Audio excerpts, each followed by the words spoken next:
et bienvenue dans cet épisode numéro 8 de Reset Your Mind dédié au networking, mes 7 tips pour networker et travailler votre marque personnelle.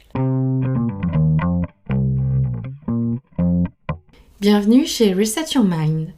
Qui a dit qu'il fallait choisir entre vie professionnelle et vie personnelle ? Entre carrière et famille ? Entre épanouissement personnel ou professionnel ? On peut tout avoir. C'est ce que le coaching m'a permis de comprendre et c'est ce que nous abordons en profondeur chez Reset Your Mind. Dans nos accompagnements individuels, notre bootcamp Be You, Be Bold, qui allie coaching et accompagnement en ligne. Pour cela, il faut apprendre à se connaître, identifier ses biais cognitifs ou croyances limitantes et parfois aller inventer ses propres codes, ses propres chemins pour révéler notre plein potentiel. Nous lançons d'ailleurs notre prochain bootcamp ce début mai. Alors, si vous voulez vous transformer profondément sur 12 semaines pour retrouver l'équilibre, dire au revoir au stress, craquer vos pensées limitantes inutiles et reprogrammer votre cerveau pour en faire votre meilleur allié et ainsi déployer votre plein potentiel, vous savez où nous joindre pour en savoir plus à contact@resetyourmind.fr et vous serez ainsi une toute nouvelle personne pour la rentrée.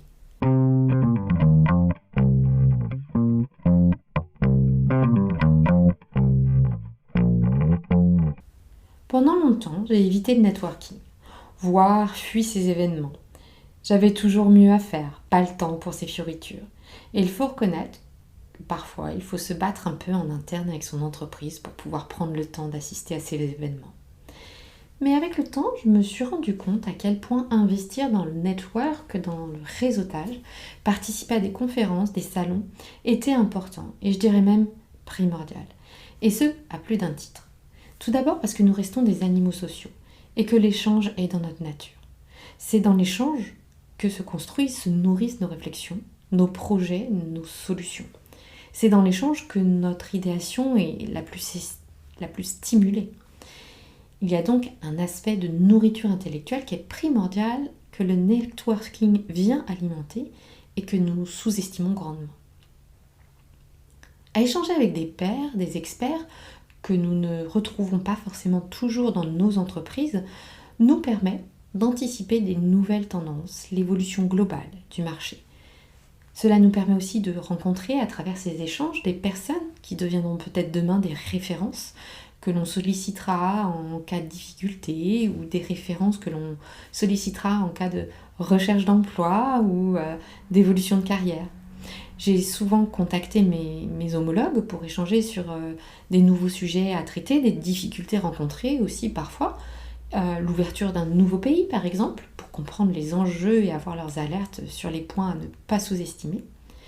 Et lorsque je suis sollicitée en retour et que je peux répondre, cela me semble extrêmement naturel et dans l'ordre des choses de le faire.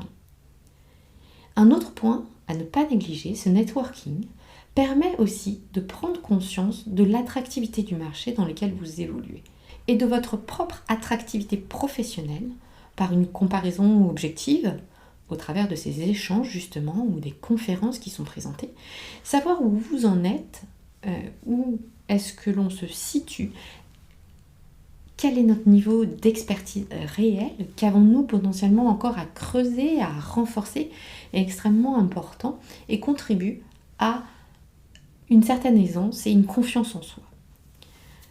Alors, pourquoi, si le networking est si important, est-il si difficile de faire du networking ? La raison qui revient le plus fréquemment, c'est le manque de temps, ou en tout cas, la priorisation de cette activité dans notre fameuse to-do list sans fin. Ce temps d'échange ne nous apparaît pas comme du temps productif, et à ce titre, vient nous mettre dans l'inconfort. Pour peu que vous ne soyez pas coutumier ou coutumière du fait, et vous êtes dans un double processus de blocage, entre votre cerveau qui ne sait pas comment faire, et l'inconnu qui vient rajouter de la panique à votre cerveau.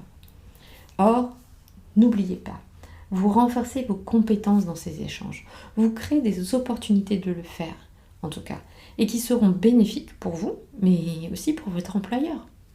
Par une plus grande perspicacité, plus d'anticipation, une meilleure connaissance des erreurs à éviter. Souvent, il est aussi difficile de faire du networking car on le perçoit comme du travail en plus, pas toujours compatible avec nos propres horaires de travail ou nos propres engagements personnels. Or, assister à des conférences, à des petits déjeuners, des masterclass ou des after-work dans le cadre de son travail, ou en tout cas sur son expertise, fait partie du temps de travail, ou en tout cas doivent être perçus comme tels, parce qu'ils viennent renforcer vos skills, vos compétences. Ils sont aussi bien bénéfiques pour votre carrière, encore une fois, que votre entreprise. Parfois, c'est aussi que l'on ne se sent pas légitime. Et là, on vient toucher le fameux syndrome de l'imposteur qui vient nous auto-saboter. En effet, sous prétexte que l'on ne se sent pas assez ceci ou pas assez cela, eh bien on vient s'empêcher de créer cet environnement propice à être assez ou à devenir assez expert, à devenir légitime, à gagner ses galons de légitimité, si je puis dire. D'autres encore vont avoir du mal à franchir le pas car ils ne savent pas comment s'y prendre. Et l'inconfort de se retrouver dans une salle pleine d'inconnus sans savoir quoi dire les terrorise. Et effectivement, à moins d'avoir été élevé avec un entourage qui vous a appris, à moins d'avoir eu des rôles modèles ou encore au travers de votre cursus scolaire qui vous aurait donné les codes, le networking peut faire peur, c'est vrai. Même si ça peut être terriblement inconfortable les premières minutes, rappelez-vous que vous êtes entouré de gens dans la même situation que vous. Rappelez-vous vos premiers jours dans la société dans laquelle vous êtes aujourd'hui, ou dans la précédente, ou encore à la fac. Certes, c'était inconfortable, mais l'inconfort est une émotion, générée par vos propres pensées. Et ce qui est chouette, vous pouvez décider de croire ou non ces pensées. Et en tout cas, cette émotion d'inconfort, elle finira par passer. Enfin, il y a un dernier frein dont je n'avais pas pris la pleine mesure. Pour certains, certaines, faire du networking, travailler son réseau, c'est un aveu de faiblesse. Et là, je vous avoue que je ne suis pas du tout d'accord avec ce point-là. Faire du networking, pour moi, c'est tout sauf un aveu de faiblesse. C'est au contraire proposer son aide en retour, être dans le partage, être à la recherche d'amélioration, d'être curieux, curieuse. Et quoi de mieux que l'échange pour justement s'améliorer, et ça va dans les deux sens. Je pense que c'est extrêmement important de le garder en tête. Faire du networking, c'est avant tout du partage d'infos, du partage de connaissances. Et vous avez autant à apprendre qu'à donner aux autres. Enfin, une parenthèse sur le fait que beaucoup de femmes sont encore exclues du networking. Et j'aimerais vraiment insister là-dessus. Il y a plusieurs raisons à cela. Tout d'abord, la logistique personnelle et familiale, qui repose encore pour beaucoup sur la jante féminine, quoi qu'on en dise en 2024, c'est toujours le cas. Donc messieurs qui écoutez, ce ne sont pas des blagues, vous le savez très bien. Plus de 70% de la charge domestique repose sur les épaules de vos collaboratrices ou de vos partenaires. C'est important d'en avoir conscience. Ce n'est pas qu'elles ne veulent pas, pour beaucoup, c'est qu'elles ne peuvent pas et qu'elles se battent contre elles-mêmes, contre des biais de pensée, des croyances aussi que leur place à elles, en tant que femmes, est plus à la maison à prendre soin de la famille que à aller networker et travailler son réseau. De plus, nous avons évoqué le sentiment d'illégitimité. Même chose, les femmes y sont beaucoup plus assujetties. Du coup, elles oseront moins aller en salon, en conférence, aller au-devant des autres pour échanger. Et même si ces derniers temps, les événements tiennent de plus en plus compte de ces éléments, organisationnels ou d'horaires, de contraintes horaires, et proposent des horaires plus accessibles, ou en tout cas laissent plus d'opportunités avec des visios ou des créneaux plus accessibles, c'est à ne pas négliger. Ces croyances limitantes, ces biais de pensée, génèrent un inconfort très fort et des blocages qu'il faut aller chercher à craquer. Donc vous l'aurez compris, je vous encourage toutes et tous vivement à investir du temps dans le networking. Tout simplement car il n'y a rien de plus précieux que d'investir en vous. Aujourd'hui, vous avez ces connaissances, ce niveau de compétence, ce poste dans cette société. Mais demain, les métiers auront changé. Et vous le savez très bien, ce que vous faites aujourd'hui n'est potentiellement, enfin personnellement, le métier que je fais aujourd'hui n'existait pas il y a encore 5 ou 10 ans en arrière. Les attentes des entreprises auront donc évolué avec, et vous aussi dans vos aspirations. Donc mieux vaut anticiper, mieux vaut surfer sur la vague que prendre le tsunami en pleine face. Donc, comment est-ce que l'on s'y prend concrètement, puisque je vous ai promis des conseils pragmatiques, comment s'y prend-on pour networker? J'ai 3 grandes familles à vous partager. Avant de rentrer dans ce détail, il y a un prérequis extrêmement important qu'il faut que vous acceptiez. Il faut accepter de jouer le jeu. Ce prérequis, c'est changer vos croyances sur le networking.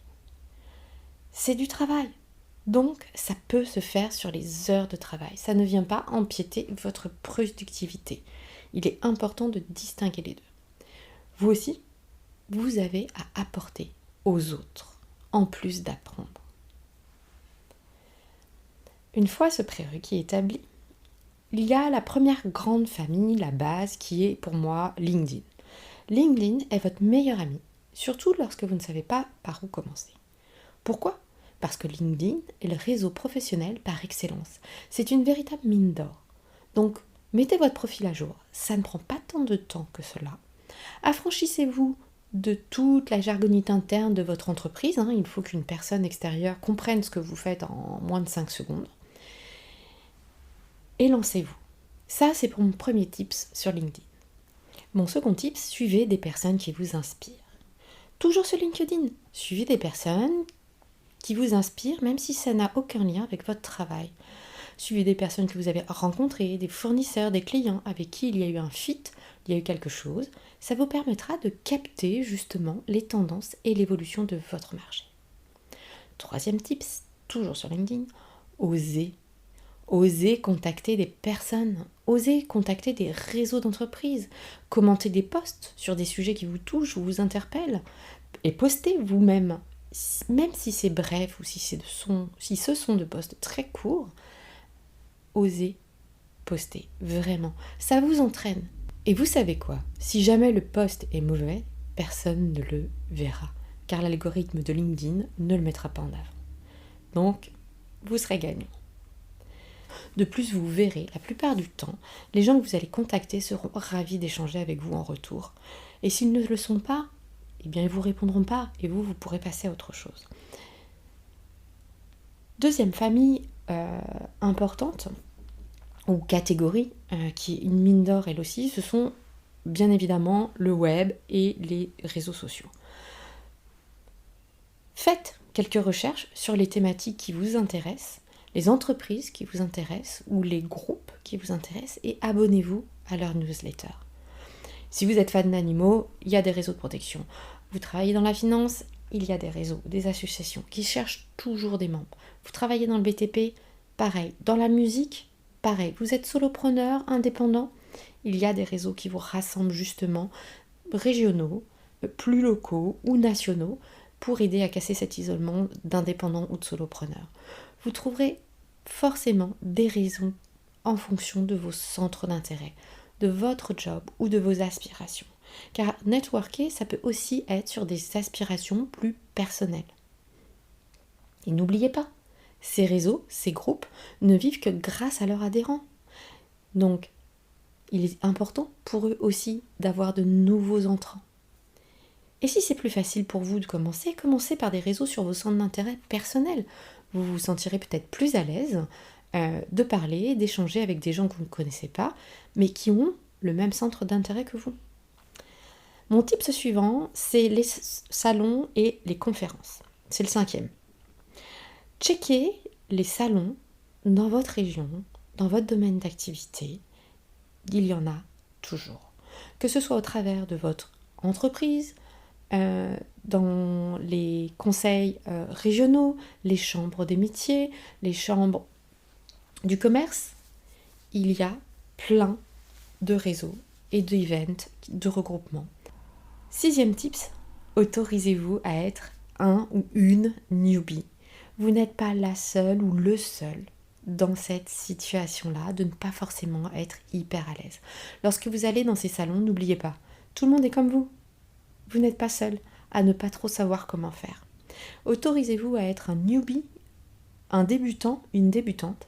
Si vous êtes là, c'est parce que vous avez un centre d'intérêt commun et que vous avez envie d'apprendre. Autorisez-vous aussi à poser quelques questions un peu parfois naïves au speaker en direct ou post-intervention pour être sûr d'avoir bien compris. Pour avoir fait plusieurs interventions de ce type, je trouve ça super intéressant d'échanger avec les spectateurs post-intervention sur des choses un peu plus spécifiques que vous n'avez pas forcément eu le temps d'aborder durant le speech. Donc vraiment, encore une fois, osez, n'hésitez pas. 7e tips, les événements privés, les masterclass, les breakfasts autour d'une thématique sont de plus en plus accessibles en termes d'horaire et de moyens de participation. Il y a de plus en plus donc, d'événements sur l'heure du petit déjeuner ou l'heure du déjeuner et surtout, tous ne se font plus forcément systématiquement en physique. Il y a de plus en plus de webinars, il y a de plus en plus de meetings à distance en visio. Et je trouve que c'est aussi une opportunité à saisir pour ouvrir vos horizons. Ces séances en visio sont forcément moins faciles pour networker, pour échanger en direct avec les gens, mais justement ça peut vous permettre de mettre le pied à l'étrier, de commencer à vous faire connaître avant d'être lâché dans le grand bain. Dernier tips de cette 3e catégorie, ce sont les podcasts. Alors c'est un peu étrange, vous allez me dire, mais moi j'adore les podcasts, c'est une vraie mine d'or de savoir à disposition, de partage et d'inspiration. Honnêtement, qu'est-ce qui vous empêche de contacter l'auteur ou l'autrice d'un podcast et de continuer à échanger avec cette personne si un épisode vous a inspiré ? Ça m'arrive assez régulièrement qu'on me contacte à travers du podcast et je trouve ça génial. Je trouve ça génial d'avoir un contact avec quelqu'un que je ne connaissais pas mais qui a été interpellé par ce que je dis. Osez, vous ne me risquez rien. De plus, plus vous networkerez et plus vous rencontrerez des gens intéressants que vous serez ravis de revoir d'événement en événement. N'oubliez pas qu'en participant à des événements, en partageant ce que vous aurez appris durant ces événements, vous montrerez aussi l'exemple à vos équipes. Vous serez d'autant plus inspiré et inspirante au bureau sur vos apports et vos innovations. Et qui sait, peut-être serez-vous convié à une intervention, à partager justement votre retour d'expérience. C'est en rencontrant les gens que l'on crée des opportunités. Ne laissez pas l'inconfort de l'inconnu vous empêcher d'élargir vos horizons. Et si jamais vous ne trouvez pas votre network, votre réseau dans lequel vous vous sentez bien, pourquoi ne pas créer le vôtre ? Ce n'est pas si compliqué.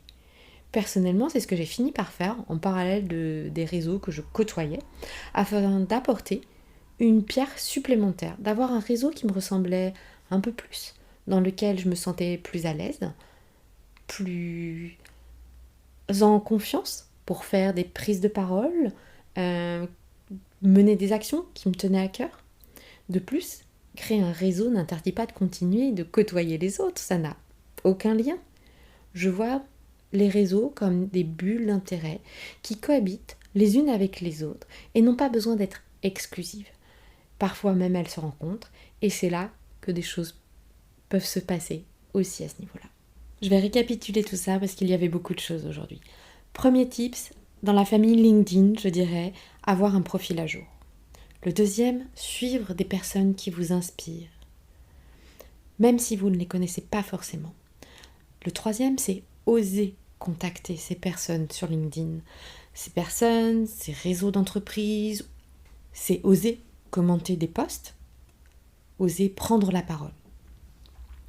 Quatrième tips, c'est plutôt sur les réseaux sociaux et le web en général.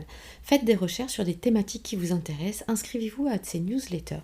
Il y a forcément un réseau dans votre domaine d'activité, dans votre spécialité que vous pouvez découvrir.